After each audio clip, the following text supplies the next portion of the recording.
When your own sister tells you that the best wedding gift you could give is to disappear from the family, something inside you breaks in a way that can never be repaired. It wasn't whispered in anger or shouted in the middle of a fight. It was calmly delivered, with a smile, as though my absence was nothing more than a simple favor. The words burned through me, stripping away every memory of shared childhood secrets, late-night talks, and the bond one thought we had. I stood frozen, my heart pounding, as her fiancé shifted uncomfortably beside her, clearly complicit in the cruelty. My parents, silent as stone, avoided my eyes, as if agreeing but too cowardly to say it themselves. It was in that silence I realized the truth. Family is not always built on love. Sometimes it's built on convenience, expectations, and the ruthless willingness to cut away those who don't fit the perfect picture. I wanted to scream, to ask what I had done to deserve such rejection, but the words caught in my throat. Instead, I saw flashes of our childhood.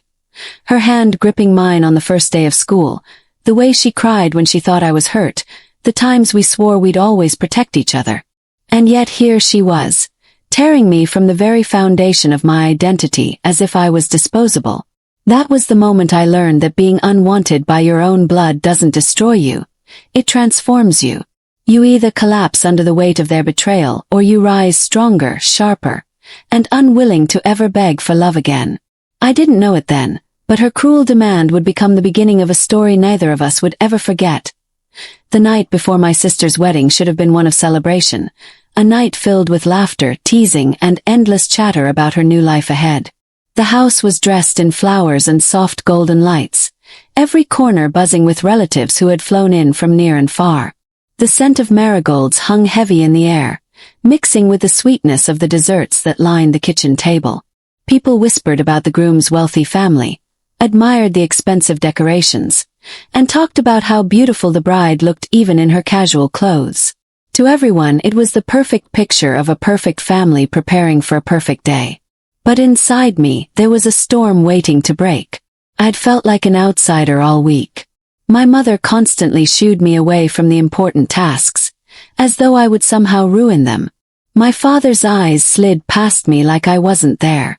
Even my aunts and cousins, who once laughed at my jokes, now seemed to avoid me. I couldn't explain it, but something had shifted, something that made me feel like an intruder in my own home. Still, I stayed quiet, telling myself it was only stress. Weddings brought out strange behaviors in everyone. I kept convincing myself that after the wedding, things would return to normal. But nothing could have prepared me for the words my sister would soon deliver. That evening, after most of the relatives had gone to their hotels, my sister called me to her room. She looked stunning even without makeup, her hair tied back carelessly, her face glowing with the kind of excitement only a bride could have. For a fleeting moment, I felt proud of her. She was my little sister, the one I used to walk to school, the one I defended from bullies, the one who shared secrets with me under the blanket late at night. I smiled, hoping maybe she wanted to share one last sisterly moment before stepping into her new life. But her smile didn't reach her eyes, and something in her tone was sharper than I had ever heard. She closed the door, leaving just the two of us in the room. The golden lights cast shadows across her face as she stood in front of me. Her hands clasped in front of her like she was rehearsing for a performance. "I need to tell you something," she said, her voice steady, almost too steady. "It's about tomorrow." My heart leaped with expectation. Maybe she wanted me to help her sneak away for a moment of peace, or maybe she was nervous and needed reassurance. "Of course," I said, smiling. "What is it?" She took a deep breath, then looked me straight in the eyes, her expression hard as stone. "The greatest gift you could give me for my wedding," she said slowly, "is to disappear from our family." At first I thought I had misheard. My mind scrambled to make sense of her words. "What?" I whispered, a half-laugh escaping my lips, waiting for her to smile and say she was joking. But she didn't laugh. She didn't smile. Her eyes stayed cold, her jaw tight. "I mean it," she said, her voice firmer now. "You've always been in the way. You don't fit in, you don't belong here. Tomorrow is the biggest day of my life, and I don't want you there. In fact, it would be better for everyone if you just left." disappeared. For good. The words struck me like blows to the chest, each one knocking the air out of me. My body went numb, but my mind screamed in disbelief. This was my sister, the girl who once clung to me when thunder frightened her, the one who used to braid my hair and beg me to tell her stories at night. And now, in the same calm voice, she was asking me to erase myself from her life. I glanced toward the door, half hoping someone had overheard and would step in to correct this madness. But the hallway outside was silent. My parents were downstairs, no doubt discussing the guest list and decorations. They hadn't come looking for me, hadn't even noticed when I slipped away. I realized then that maybe they already knew. Maybe they agreed. My throat tightened as tears burned the corners of my eyes. "Why would you say that?" I asked, my voice trembling. "What did I ever do to you?" She didn't flinch. "You make things difficult," she said simply, as though it was the most obvious truth. "You've always been different. You don't fit the way the rest of us do. Mom and Dad don't say it out loud, but I know they feel the same. Tomorrow is about happiness and perfection, and you don't belong in that picture." Her words shattered something deep inside me, but beneath the pain, there was a small flicker of rage. "So you want me gone because I don't make the family look perfect enough?" I asked, my voice sharper now, louder. She shrugged, almost casually. "Call it what you want. I just know that my life will be easier without you in it. And I think theirs will too." For a long moment, we just stared at each other. Two sisters who had once been inseparable now standing on opposite sides of a widening chasm. I searched her face for some hint of regret, some crack in her mask that showed she was struggling with her cruelty. But there was nothing. Only a cold certainty that told me she had been waiting to say these words. The silence stretched until it felt unbearable. I finally turned toward the door, my legs heavy as stone. I wanted to scream, to demand answers, to shake her until she remembered who I was. But the weight of her rejection pressed down on me, suffocating any fight that might have remained. I stepped into the hallway, where the voices of distant relatives echoed faintly, laughing and gossiping, oblivious to the quiet war that had just torn through my chest. As I walked down the stairs, I caught sight of my parents in the living room. My mother glanced up at me briefly, her expression unreadable, before turning back to the list in her hand. My father didn't even look. It was as if I had already vanished, as if they had already begun practicing life without me. My stomach churned with a mix of anger and despair. They knew. They had to know. And their silence was their answer. That night, I lay in bed staring at the ceiling, the words replaying in my head like a curse. "The greatest gift you could give me is to disappear." Each time I heard it, it cut deeper, until I could no longer tell if the tears streaming down my face were from heartbreak or from fury. I wanted to hate her, to erase every good memory we had shared, but my heart betrayed me. Memories of her laughter, her hugs, and her whispered secrets still clung to me, mocking the emptiness she had left behind. The night stretched endlessly, and with each passing hour, a painful truth sank deeper into my bones. Tomorrow, when the music played and the lights shone bright, my sister would be smiling in her wedding dress, and I would be gone, erased from the picture, just as she wanted. For the first time in my life, I realized that sometimes the people who are supposed to love you the most are the ones who can wound you the deepest. The morning of my sister's wedding arrived with a brightness that felt cruel. Sunlight streamed through the curtains as if the universe itself had chosen to celebrate, indifferent to the storm raging inside me. Outside, I could hear the hum of activity, the clatter of dishes in the kitchen, relatives shouting instructions, the faint music of traditional songs playing from someone's phone. The entire house pulsed with joy and excitement, but in my room, silence pressed down like a suffocating blanket. I hadn't slept. I had spent the night staring at the ceiling, replaying my sister's words again and again until they carved themselves into my bones. "Disappear from our family." The phrase rang in my ears, echoing louder than the laughter outside. I sat on the edge of my bed, watching the shadows move across the floor. My bag lay half-packed from the night before, though I hadn't made a decision yet. Part of me still clung to the faint hope that she would come to me, admit she had been cruel, and beg me to forgive her. I imagined her tears, her arms wrapping around me, telling me she hadn't meant it. I wanted to believe she was just nervous, overwhelmed, and had lashed out without thinking. But the look in her eyes had been too steady, too deliberate. She had meant every word. The knock on my door startled me. I held my breath, half hoping it was her. But when I opened the door, it was my mother. She stood in her silk sari, her hair already set, a faint smile playing on her lips. For a moment, I saw the mother I had once adored, the one who told me bedtime stories and kissed my forehead when I was sick. But the smile faded quickly, replaced with the same blank expression she had worn for months. "You're still in your night clothes," she said flatly, scanning me up and down. "We're leaving in an hour. Everyone's waiting. Don't cause trouble today." Her words hit me harder than I expected. Not once did she ask if I was okay. Not once did she invite me to get ready with the others. She didn't even seem to notice the swollen redness around my eyes from crying all night. To her, I was already invisible, a problem she wished would quietly resolve itself. "I don't think I should come," I said softly, testing her reaction. Her eyes flicked toward mine for a brief second, and in that flicker I saw something, relief. She didn't argue, didn't insist I was part of the family and had to be there. She simply nodded and said, "That's probably for the best." Then she turned and walked away, leaving the faint scent of her perfume in the hallway. I closed the door slowly, my hands trembling. If I had needed confirmation of my sister's words, I had just received it. My own mother wanted me gone. I wasn't just being pushed away by my sister. I was being erased by them all. The decision was made for me in that moment. I finished packing my bag, every fold of fabric feeling like a goodbye. I paused only once, staring at an old photograph on my nightstand. My sister and I as children, grinning with missing teeth, our arms thrown around each other like we were two halves of the same whole. I traced my fingers over the image, tears welling up again, then placed it face down. I couldn't take it with me.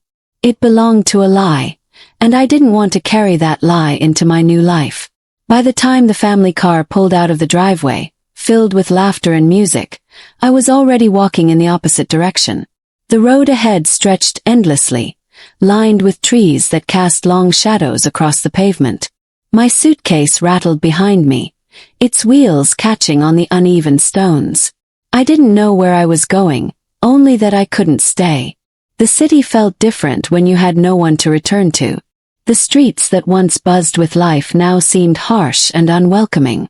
I found myself wandering without direction, stopping at a cheap hotel near the bus station when exhaustion finally caught up with me. The room was small and smelled faintly of mildew, but the bed was clean, and for the first time in days, I felt a strange kind of peace. The walls didn't judge me. The silence didn't accuse me. That night, while my family danced under the wedding lights and toasted to a perfect future, I sat alone on the narrow bed with a cup of weak tea in my hands. I tried to imagine the scene, the music, the decorations, the sparkle in my sister's eyes as she said her vows. I wondered if she had noticed my absence, or if she had even cared. Did she feel relief, knowing I wasn't there to ruin her perfect picture? Did anyone at all look around and ask where I had gone? The questions clawed at me, but I already knew the answers. In the days that followed, I drifted. I found a small, run-down apartment in a part of the city most people avoided. The paint was peeling, the windows drafty, but it was mine. Every time I locked the door, I reminded myself that I didn't have to answer to anyone anymore. I was free, though freedom tasted bitter when it was forced on you. Loneliness became my companion. I ate alone, walked alone, and sat by the window watching strangers pass by. Sometimes I heard laughter from the street below, and it cut through me like a knife. I thought of my sister's laughter, of my parents' voices, of the home I had been cast out of. The silence of my apartment became unbearable at times, echoing with memories I couldn't silence. But slowly, piece by piece, I began to build a life. I found work at a small bookstore, the kind of place where time seemed to slow down and the smell of paper wrapped itself around you like a blanket. The owner, an older man with kind eyes, didn't ask about my past. He simply gave me the keys and showed me how to open and close the shop. In those dusty aisles, I found a strange kind of healing. Books didn't judge, didn't reject. They simply waited for you to open them. Some nights, I sat on the floor of the store after closing, reading until my eyes burned. The characters in those stories became my family. Their struggles mirrored my own. Their victories reminded me that pain could be survived.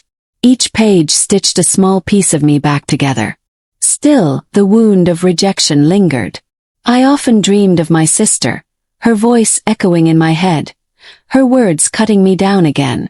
I would wake up drenched in sweat, my hands gripping the sheets as though holding onto something solid could stop me from falling apart.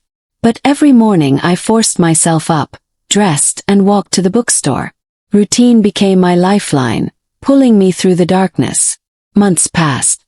I didn't hear from my family. Not a call, not a message, not even a distant relative reaching out. It was as if I had truly vanished, just as they had wanted. And though part of me still ached for them, another part hardened, building walls where there had once been open doors. I learned that survival sometimes meant shutting out the very people you once thought you couldn't live without.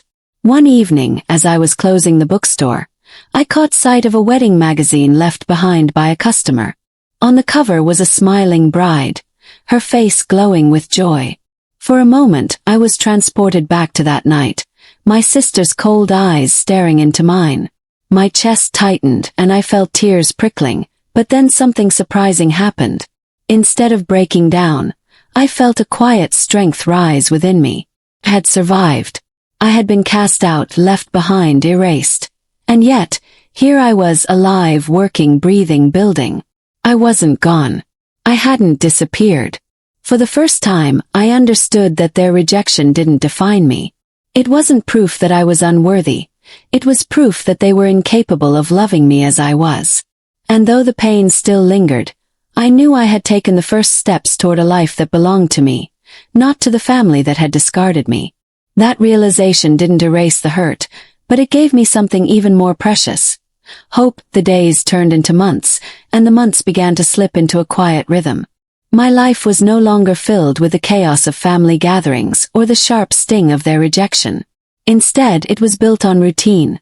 Waking early, walking through the cracked sidewalks of the neighborhood to the bookstore, spending hours among the dusty shelves, and returning to my tiny apartment at night. To anyone looking from the outside, it would have seemed lonely, perhaps even pathetic, but to me it was a fragile kind of peace. I was learning how to breathe again without feeling like every breath reminded me of what I had lost. At first, I thought the silence would kill me. The absence of familiar voices, the lack of laughter echoing down a hallway, the emptiness of meals eaten alone. These things weighed heavily on me. But over time, I began to see the silence as a canvas. It was not empty but waiting to be filled. I started cooking small meals for myself, not because anyone else would eat them but because I deserved to taste food made with care.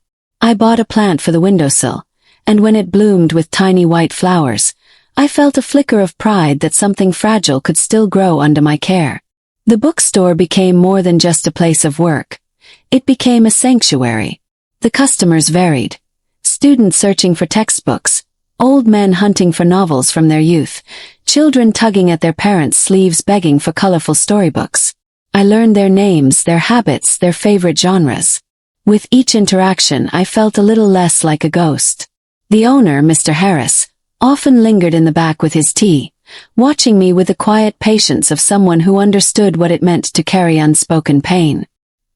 He never asked about my past, but sometimes he would leave a book on the counter with a sticky note that read, "Thought you might like this one."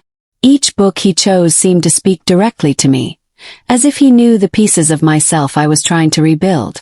Still, the wound of my family's betrayal throbbed beneath the surface. Some nights, I would wake to the sound of phantom voices, my sister's especially, echoing in my dreams. "The greatest gift you could give me is to disappear." I would jolt awake, drenched in sweat, staring into the darkness, struggling to convince myself that I wasn't back in that house. Hearing those words for the first time. Those nights, I would curl up on the floor, clutching a pillow to my chest, waiting for the panic to subside. It was during one of these nights, sitting by the window with the city lights flickering below, that I realized I couldn't live only in survival mode. I needed more than just existing day to day. I needed to find meaning, something that went beyond proving I could endure. That thought scared me, but it also sparked a restless fire inside me. The opportunity came unexpectedly. One afternoon, a little girl wandered into the bookstore, her small hands clutching a worn notebook. She couldn't have been more than 8. She asked if I had any fairy tale books, and when I led her to the shelf, she confessed shyly that she wanted to write her own someday. Her eyes lit up as she talked about the stories she dreamed of creating, filled with brave princesses and magical forests. Something in her excitement reminded me of myself as a child, when I used to scribble stories in notebooks, sharing them proudly with my sister. The memory hurt, but instead of breaking me, it stirred something long buried. That night, after closing the store, I dug through my drawers until I found an old pen and a blank notebook. My hand shook as I wrote the first words, but once the ink touched the paper, it felt like a dam breaking. I wrote until my fingers ached, pouring out the pain, the anger, the hope, and the longing that had lived inside me for months. It didn't matter if it was good or bad. For the first time since my sister's cruel words, I felt like I was reclaiming a part of myself that I thought had died. Writing became my therapy. Each night, I sat by the window and let the words spill onto the page. Some stories were filled with sorrow, characters abandoned by their families, searching for a place to belong. Others carried sparks of resilience and triumph, as if I was teaching myself through fiction how to rise from the ashes. The act of creating reminded me that I was more than what had been taken from me. But healing is never a straight path. Just when I felt like I was moving forward, life had a way of pulling me back. It happened one afternoon at the bookstore. I was arranging a display when I overheard 2 women talking in hushed tones near the counter. They were discussing a wedding they had attended recently, a lavish event, filled with laughter and glamour. When they mentioned the bride's name, my stomach dropped. It was my sister. They went on about how beautiful she had looked, how her husband seemed charming and successful, how the entire evening had been flawless. I froze, every muscle in my body locking tight. For them, she was just another bride in a fairy tale wedding. For me, she was the person who had ripped my heart out with a smile. I managed to keep my face neutral until they left, but inside I was crumbling. The ache I thought I had buried came rushing back with brutal force. That night I didn't write. I sat in the dark, staring at the blank pages, paralyzed by the image of her in her wedding dress, radiant and perfect, while I sat alone in a tiny apartment no one knew about. It felt unfair, unbearably unfair, that she got everything. Family, celebration, love, while I was left with scraps. For the first time, anger burned hotter than sadness. I wanted to scream, to make them all see what they had done to me. I wanted to walk into their perfect world and shatter it with the truth. But I also knew that anger could destroy me if I let it consume me. The battle between bitterness and resilience raged inside me, and I didn't know which side would win. It was Mr. Harris who unknowingly guided me back. A few days later, he placed a book on the counter, a memoir of a woman who had been abandoned by her family and had built her life from the ground up. People who survive storms, he said gently, often grow roots stronger than anyone expects. He didn't say more, but the words stuck with me. That night I picked up my pen again. Writing became not just a release but a lifeline. I began to dream of turning my stories into something real, something others could read. The thought scared me, but it also filled me with a sense of purpose I hadn't felt in years. Maybe my pain wasn't meant to destroy me. Maybe it was meant to shape me into someone stronger, someone who could build a life entirely her own. And yet, deep down, I knew the story with my family wasn't over. No matter how much I wrote, no matter how hard I tried to build a new life, the ghost of their rejection still followed me. A part of me longed for closure, for answers, for acknowledgement, maybe even for the impossible gift of an apology. I didn't know if I would ever get it, but the thought haunted me, lingering like a shadow at the edge of every page I wrote. The truth was simple and sharp. I was healing, but I was not healed. And I knew that one day, whether by accident or by choice, I would be forced to face them again. It happened on a Sunday afternoon, the kind of day that normally passed in quiet routine. The bookstore was closed, and I was sitting by the window of my apartment, a half-finished story spread across my desk. Outside, the streets hummed with distant chatter, children playing, and the occasional honk of a car horn. I had just dipped my pen into the ink when my phone buzzed, its vibration rattling against the wooden desk. I almost ignored it. I wasn't expecting anyone. Few people ever called me. But when I glanced at the screen, my breath caught. It was her. My sister. For several seconds, I just stared at the name flashing across the display. My hand hovered above the phone, trembling. Why was she calling? It had been over a year since her wedding. Over a year since her cold dismissal had cut me out of the family. Not once in that time had she reached out. Not a text, not a letter. Not even a rumor carried through distant relatives. She had gotten exactly what she wanted. My disappearance. So why now? Against my better judgment, I answered. My voice cracked on the single word. Hello. There was silence on the other end, followed by a sharp inhale. Then her voice, softer than I remembered, yet heavy with something I couldn't place. It's me. I nearly laughed at the absurdity. As if I wouldn't recognize her. As if her voice hadn't haunted my dreams. I know, I said, my tone colder than I intended.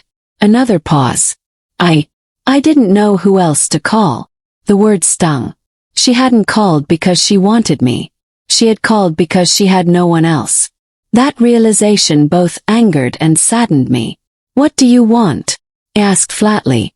Her voice cracked then, trembling like it had when we were children, and she was on the verge of tears. My marriage. It's falling apart. I closed my eyes, leaning back in my chair. Course. The perfect fairy tale she had traded me for was unraveling. And now she remembered the sister she had cast aside. A bitter laugh escaped my lips before I could stop it. So now you need me. She didn't deny it. Instead, her silence spoke louder than words. For the first time in years, I heard vulnerability in her voice, but instead of softening me, it made me recoil. I wanted to remind her of the night before her wedding, of the cruelty she had delivered with such calmness, of the way she had stolen not just my place in the family but the very foundation of my identity. But another part of me, one that hadn't fully died despite everything, still remembered the sister who once held my hand in thunderstorms, who once swore we would always stand together. That memory tugged at me, though I hated it for doing so. What do you expect me to do? I asked quietly. I need someone to talk to, she whispered. I can't tell Mom and Dad. They'd never understand. And my friends, well, they all think my life is perfect.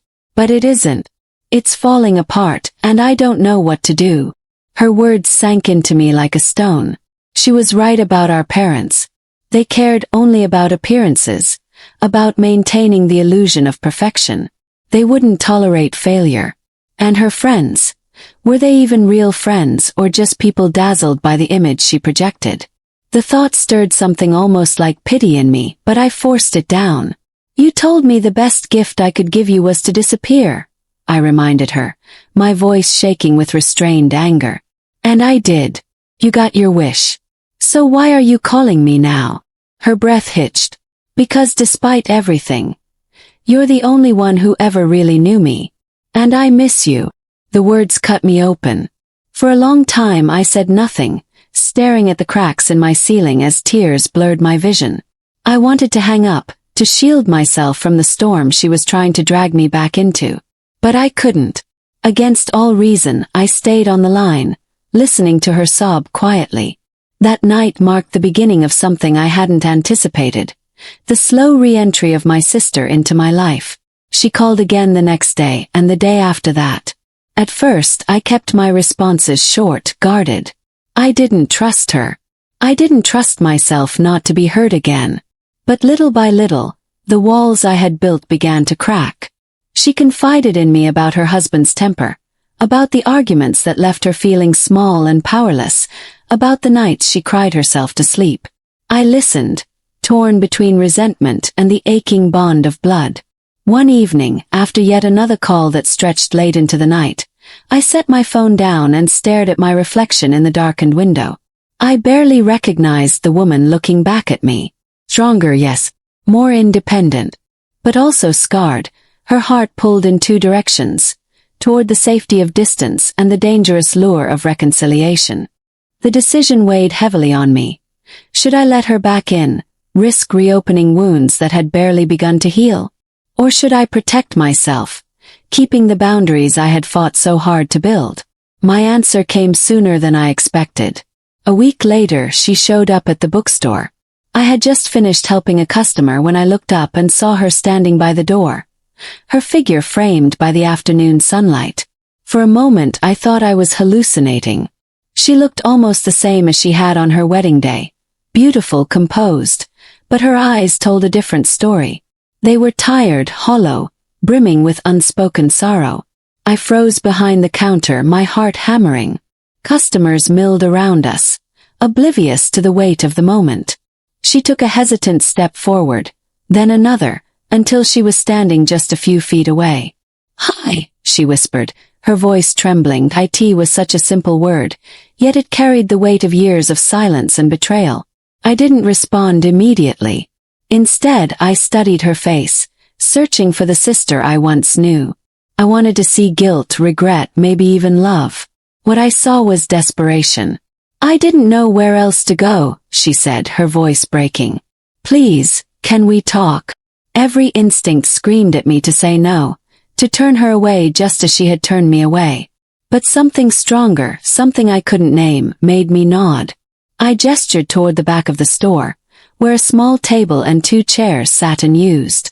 She followed me, her hands trembling as she clutched her bag. We sat in silence for a long time, the air between us thick with everything unsaid. Finally she spoke, her words tumbling out in a rush. She told me about the lies her husband had told, the coldness that had seeped into their marriage, the way she felt trapped in a gilded cage. Tears streaked her face as she confessed she didn't know who she was anymore. As I listened, a storm of emotions raged inside me. Part of me wanted to comfort her, to reach across the table and hold her hand. But another part whispered, "This is the same woman who cast you out, who told you your absence was a gift." When she finally fell silent, I took a deep breath. "You came to me for help," I said slowly.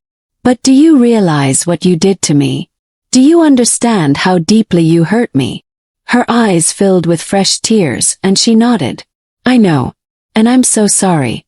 I thought I was protecting my perfect life. I didn't realize I was destroying you in the process."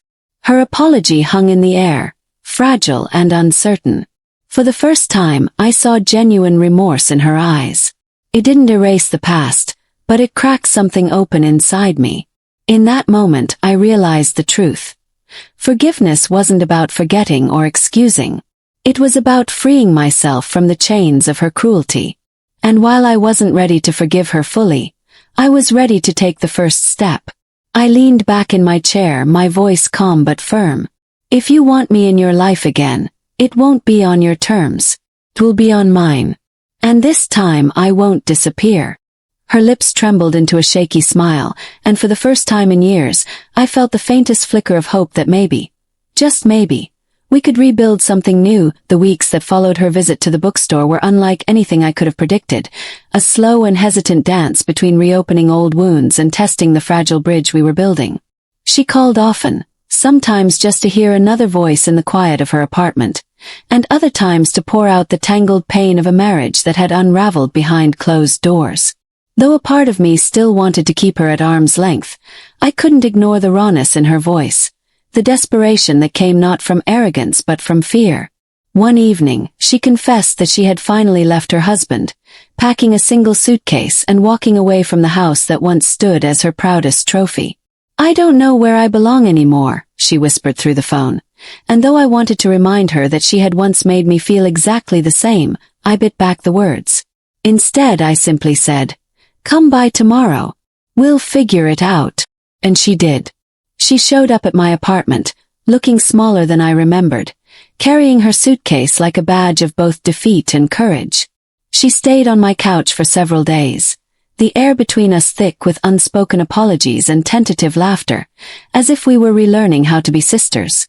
Slowly, the bitterness that had hardened in me began to soften, not into forgiveness, not yet, but into something closer to understanding. But our fragile peace was tested when our parents found out. It started with a call from my mother, her voice clipped and furious. "Why didn't you tell us she left her husband?" she demanded, as if I were responsible for her crumbling life. "We had to hear it from your aunt of all people. Do you have any idea what people will say about our family?" I stood there in the bookstore with the phone pressed to my ear, the shelves towering around me like silent witnesses. "Maybe you should be more worried about what she's going through than what people will say," I replied, my voice shaking but firm. My mother scoffed, dismissing my words as if they were nothing more than childish defiance. "We'll talk about this properly at dinner on Sunday. Both of you. Don't even think about skipping." And just like that, the confrontation I had been dreading for years was set. Sunday arrived with the weight of a storm pressing against my chest. My sister and I walked into the house together, an odd reversal of the years before when I had always followed her lead. The dining room looked the same as it had on the night she told me to disappear. Same polished table, same stiff-backed chairs, same cold perfection that seemed to choke the air. Our parents sat at the head of the table, their expressions carved from stone. My mother's eyes flicked between us, sharp and assessing, while my father's silence was heavier than any words he could have spoken. Dinner was a strained affair, filled with the clinking of cutlery and the hollow chatter of appearances. Finally, my mother set down her fork with a deliberate clink and fixed her gaze on my sister. "You've embarrassed this family," she said, her voice flat and unforgiving. "Marriage is not something you abandon when it becomes inconvenient." My sister flinched, but before she could respond, I leaned forward, my hands trembling with the force of everything I had held back for years. "No," I said, my voice steady. "What's embarrassing is how you care more about appearances than the people you claim to love." My father's eyes snapped to me, his brow furrowing. "Watch your tone," he warned. But the dam had broken, and I wasn't about to stop now. "Do you even remember what you said to me before her wedding? That the best gift I could give was to disappear. You didn't just let her say it, you agreed with her. You erased me from this family because I didn't fit the picture you wanted to present. Do you know what that did to me? Do you have any idea how it feels to be treated like you're nothing?" My voice cracked, but I refused to look away. My sister's hand brushed against mine under the table, a silent gesture of solidarity, but I wasn't speaking for her, I was speaking for me. My mother opened her mouth, but I held up a hand. "No, not this time. You don't get to talk over me. You don't get to tell me to be quiet so the neighbors don't hear. I'm done disappearing. I have built a life without you, without your approval, without the suffocating weight of your expectations. And you know what? I'm proud of it. I'm proud of the woman I've become, even if you can't see it." For a long moment, the only sound was the ticking of the clock on the wall, each second dragging like thunder. My sister's voice broke the silence, soft but clear. "She's right. I thought I was doing the right thing when I pushed her away, but I was wrong. I destroyed the one relationship that actually mattered, and I won't let you do the same thing now. I may have made mistakes, but leaving my marriage wasn't one of them. I chose myself this time. And if that embarrasses you, then so be it." Our parents looked at us as though we had both lost our minds, but I didn't care anymore. For once, their disappointment didn't crush me, it freed me. I stood up from the table, my chair scraping against the floor. "I'm done trying to earn a place here. If you can't accept me for who I am, then I don't need this family. Have myself. And I have her," I said, nodding toward my sister. My heart pounded, but it felt like wings beating against my ribs rather than chains pulling me down. My sister rose too, her shoulders straighter than I had ever seen them, her eyes shining with something fierce and unshakable.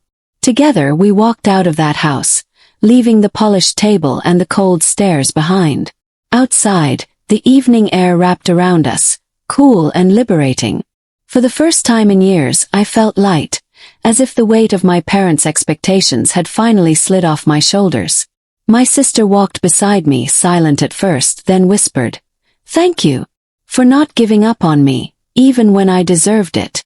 I glanced at her, the pain of the past still etched between us, but also something new. The possibility of rebuilding, of redefining what it meant to be sisters. "We have a long way to go," I said honestly. "But at least we're walking it together now." She nodded, and for the first time since we were children, I saw in her eyes not competition, not judgment, but genuine love. In the weeks that followed, life didn't suddenly become easy. Our parents continued to live in their carefully curated world, and we no longer tried to fit into it. My bookstore remained my sanctuary, filled with the quiet company of words and stories, but now it was also a place where my sister sometimes sat by the window, sketching plans for the future she wanted to build. We didn't erase the past. It lingered in the spaces between our conversations, in the pauses where apologies lived unspoken, but we didn't let it define us anymore. For the first time, I realized that family isn't about blood or appearances or the approval of those who claim to know best. Family is about the people who stand with you when the world falls apart, who choose you even when it's inconvenient, who love you enough to stay. One evening, as the sun dipped below the horizon and painted the sky in shades of gold and crimson, I closed the shop and stood outside with my sister. The air smelled of possibility, of endings that were also beginnings. I thought back to the night she told me to disappear, the words that had once shattered me, but now they no longer held power. I hadn't disappeared, had survived, had grown, and now I had reclaimed my place, not in my parents' version of family, but in the one I was choosing for myself. My sister slipped her arm through mine, and together we walked down the street, two women bound not by perfection but by the messy, resilient truth of love. For the first time in a long time I felt whole. Backhand index pointing right. If you enjoyed this story, don't forget to like, share, and leave your thoughts in the comments. Backhand index pointing right. Subscribe to Twisted Fate Chronicle for more powerful and emotional stories every week.